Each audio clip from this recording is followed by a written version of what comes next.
दूसरा अध्याय 26वां श्लोक। अथ चैनं नित्यजातं नित्यं वा मन्यसे मृतम्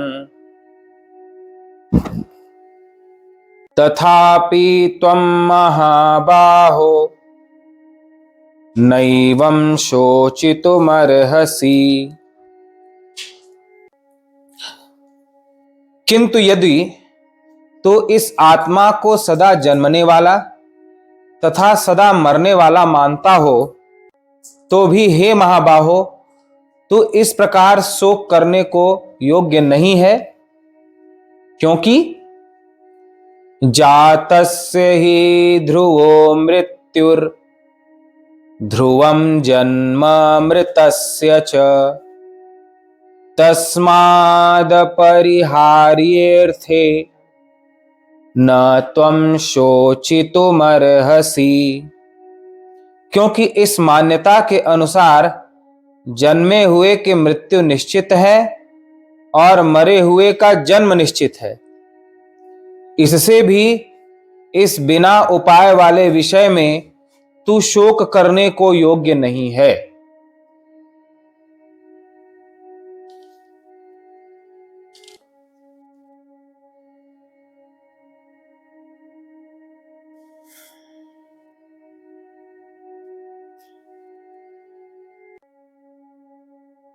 कठिन बात जब समझ नहीं आती तो आचार्य गुरु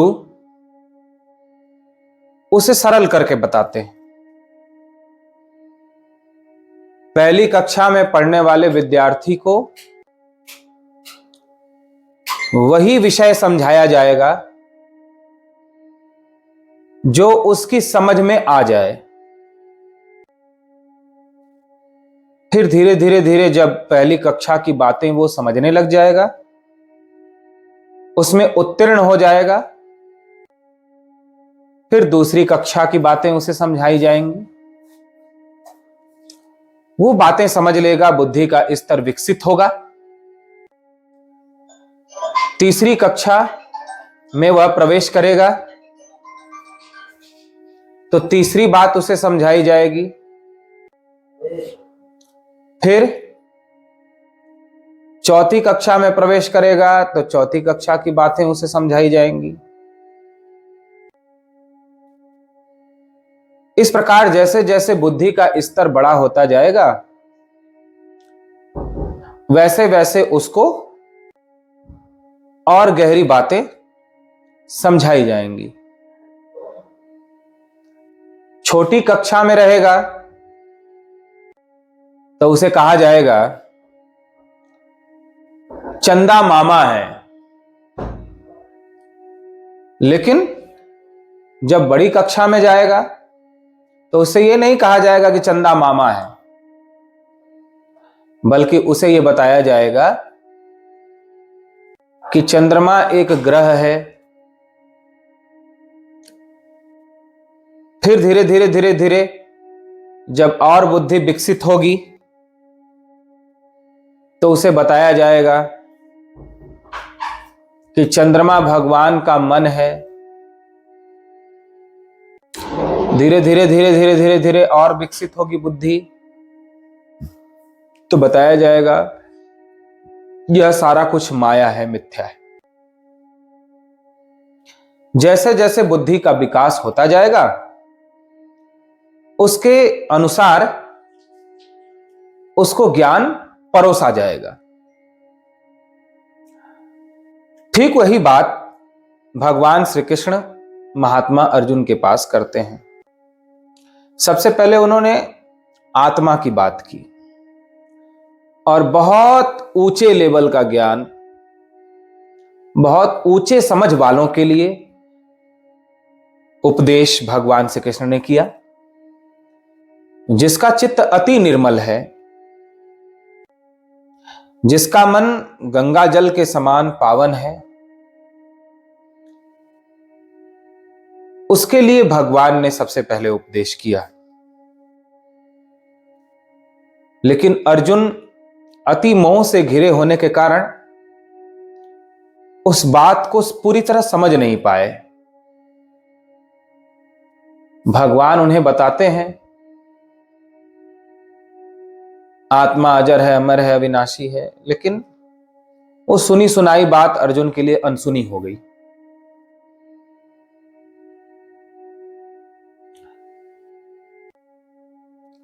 अब भगवान श्री कृष्ण अर्जुन से व्यवहारिक बात करते हैं। हे अर्जुन, यदि तुम ऐसा समझते हो कि आत्मा जन्मने मरने वाला है, आत्मा का तात्पर्य तुम जन्म लेने वाले हो और मृत्यु को प्राप्त करने वाले हो, तो भी शोक करने योग्य नहीं हो। ऐसे तो तुम न जन्मने वाले हो न मरने वाले हो, क्योंकि तुम शरीर नहीं हो। फिर भी यदि तुम्हें ऐसा लगता है कि मैं शरीर ही हूं, आत्मा शरीर है, शरीर से अलग कोई आत्मा नहीं है, शरीर का जन्म ही मेरा जन्म है, शरीर की मृत्यु ही मेरी मृत्यु है, यदि ऐसा तुम जानते हो, समझते हो, तो भी तुम्हें शोक नहीं करना चाहिए। क्यों? क्योंकि यह सिद्धांत है, जातस्य ही ध्रुव मृत्यु ध्रुवं जन्म मृतस्य च। जिसने भी जन्म लिया है उसकी मृत्यु होगी। दिन हुआ है तो रात भी होगी, रात हुई है तो दिन भी होगा, प्रकाश है तो अंधकार भी होगा, अंधकार है तो प्रकाश भी होगा। उसी प्रकार जन्म है तो मृत्यु भी होगी। आत्मा को यदि तुम शरीर मानते हो, शरीर के प्रति आत्म बुद्धि रखते हो, तो तुम्हारे शरीर का जन्म हुआ है, और जितने भी ये विपक्षी हैं उन सभी के शरीरों का जन्म हुआ है। और ये तो प्रकृति का नियम ही है कि जिसने भी जन्म लिया है उसे मरना ही पड़ेगा। तो जब यह अटल सत्य है कि जन्म लेने वाला मरेगा ही, तो फिर शोक क्यों करना? शोक तो तब करना चाहिए कि जन्म लेने वाले मरते नहीं हैं, लेकिन तुम या तुम्हारे विपक्षी, तुम्हारे अपने मरेंगे। ऐसा तो प्रकृति का नियम है नहीं कि कोई जन्म जिसने लिया उसमें से मरेगा और कोई नहीं मरेगा, किसी की मृत्यु होगी और किसी की मृत्यु नहीं होगी। ये भेदभाव तो प्रकृति में है नहीं। जिसने भी जन्म लिया है, राजा हो, रंक हो, फकीर हो, वह मरेगा ही मरेगा। फिर तुम्हें क्यों शोक करना चाहिए? शोक का कोई तो कारण बताओ। कोई तो तुम्हारे भीतर कारण होना चाहिए जिससे तुम यह बता सको कि मैं इसलिए शोक कर रहा हूं। सत्य की दृष्टि होने पर भी तुम शोक नहीं कर सकते, क्योंकि सभी आत्मा ही हैं। और असत्य की दृष्टि हो तो भी तुम्हें शोक नहीं करना चाहिए, क्योंकि जिसने जन्म लिया है उसे मरना ही है।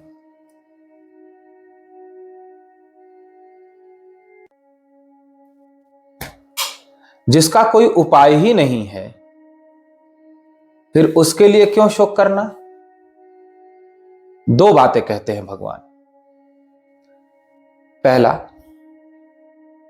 या तो जिसने जन्म लिया है उसमें से सभी की मृत्यु नहीं होती,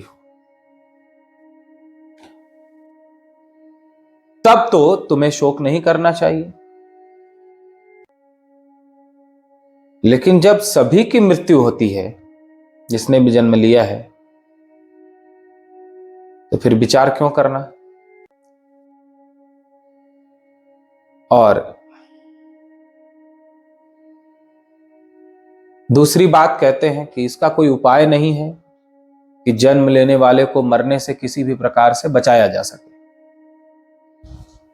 जन्म लेने वाले को मरने से बचाने का कोई उपाय नहीं है, इसलिए शोक नहीं करना है। सबको मरना है, फिर शोक नहीं करना चाहिए। ये आज के श्लोकों में भगवान कृष्ण महात्मा अर्जुन से कहते हैं। अतः हम सबको भी इस पर विचार करना चाहिए। भगवान का कहना है कि शोक किसी के लिए भी योग्य नहीं है, चाहे कोई ज्ञानी हो चाहे अज्ञानी हो। यदि कोई ज्ञानी है तो वो इसलिए शोक नहीं करेगा कि वो शरीर अपने को मानता ही नहीं, वह शरीर है ही नहीं।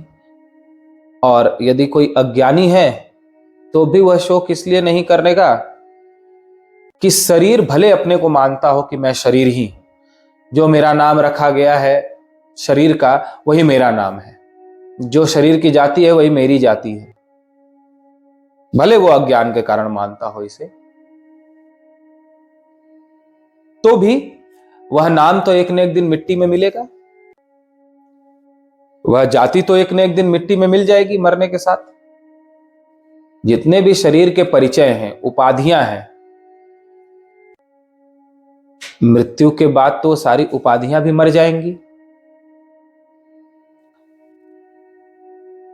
तो जब सब नष्ट होना ही है फिर उसके लिए शोक क्यों करना।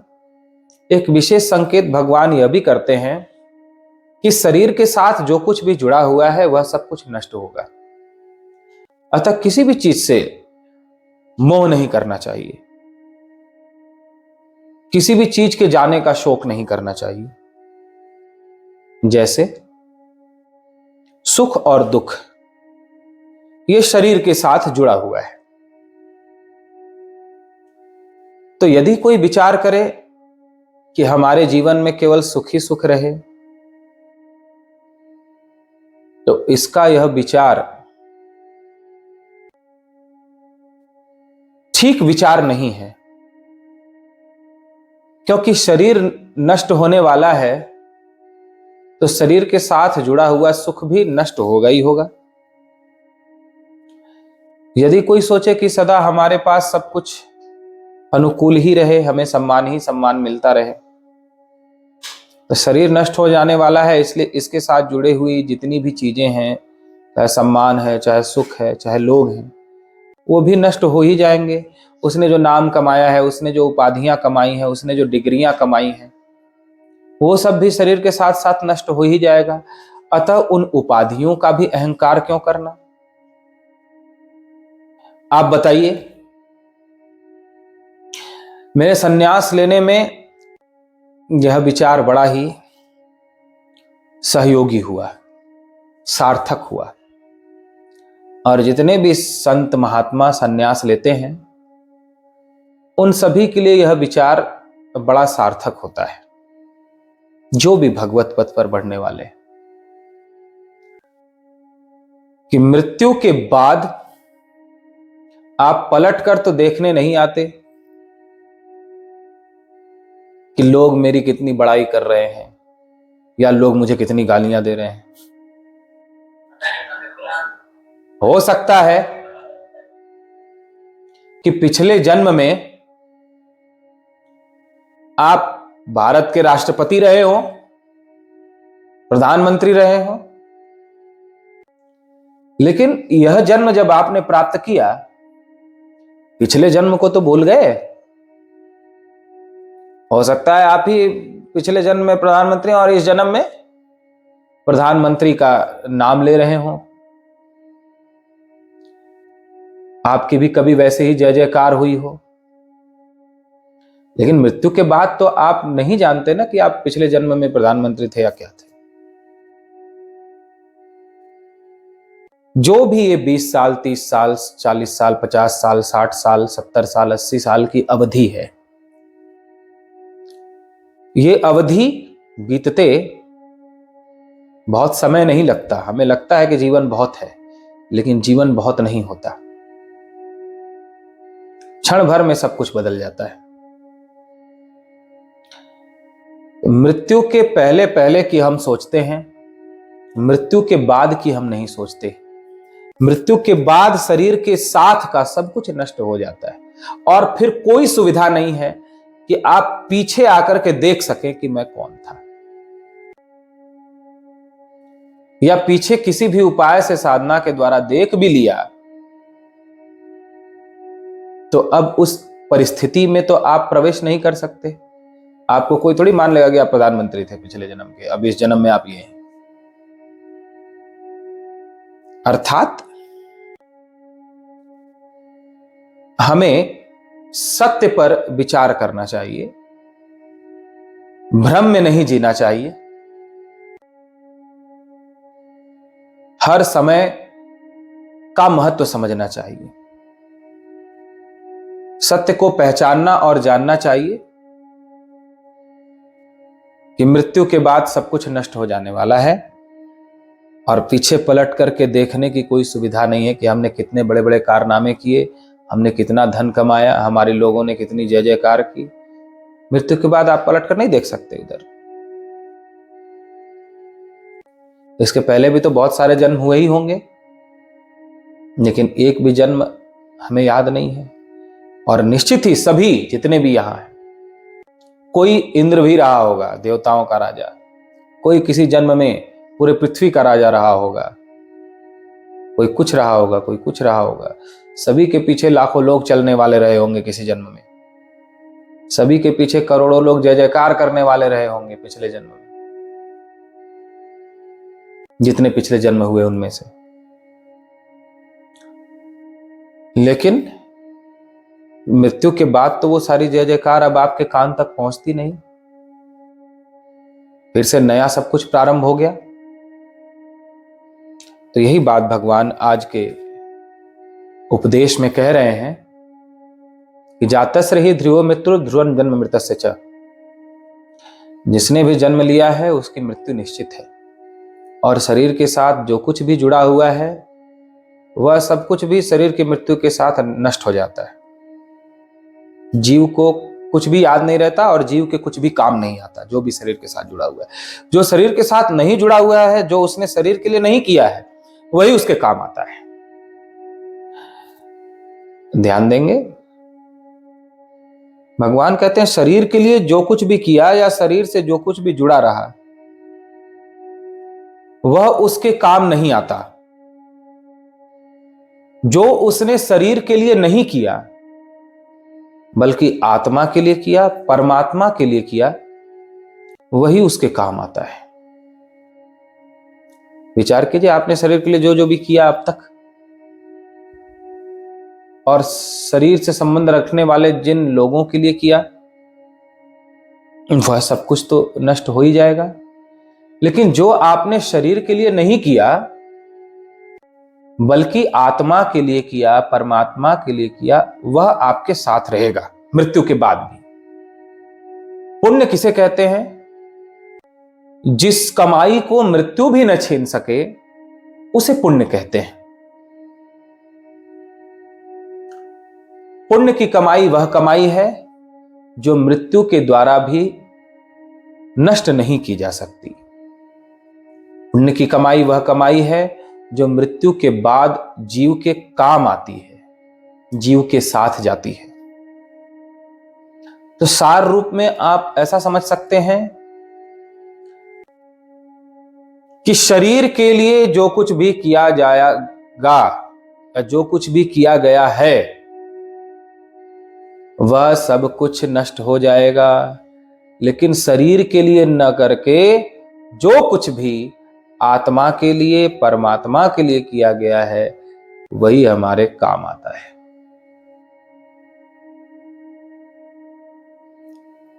अतः आज के उपदेश में सभी लोगों से भगवान का यही कहना है कि जन्म लेने वाले की मृत्यु निश्चित है। मृत्यु के बाद शरीर से संबंधित सब कुछ नष्ट हो जाने वाला है। अतः मृत्यु को भूल कर मत जीवन जियो, क्योंकि कोई उपाय नहीं है, कोई सुविधा नहीं है कि मृत्यु को रोका जा सके, मृत्यु को टाला जा सके, या शरीर से संबंधित जो कुछ भी तुम्हारे पास है जिससे तुम मोह करते हो, मेरा है मेरा है मेरा है, उनमें से कुछ भी साथ ले जाया जा सके, इसका कोई उपाय नहीं। एक संत किसी नगर में गए, उन्हें 1 महीने का अनुष्ठान करना था।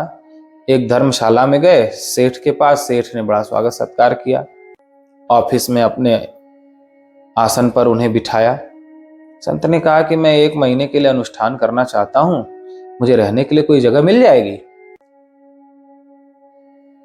सेठ ने कहा क्यों नहीं मिल जाएगी महाराज, ये सारा धर्मशाला आपका है, मैं आपको एक कमरा दे देता हूं, आप उसमें रह करके अनुष्ठान करो। संत बड़े प्रसन्न हुए। नौकर को बुलाकर संत का सामान रखवाया, 1 महीने के लिए कमरा दे दिया। 1 महीने के बाद जब संत जाने लगे तो उसने कहा, महाराज बड़ी कृपा की, आप हमारे धर्मशाला में रुके, फिर आप आना, हमें सेवा का अवसर देना। संत ने भी खूब आशीर्वाद दिया, तुम फलो बढ़ो, तुम्हारा परिवार सुख से रहे।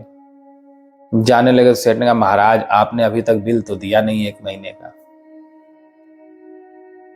बिल? हाँ, 1 महीने का किराया। ये तो धर्मशाला है ना, जो भी कमरा लेता है उसको किराया देना पड़ता है।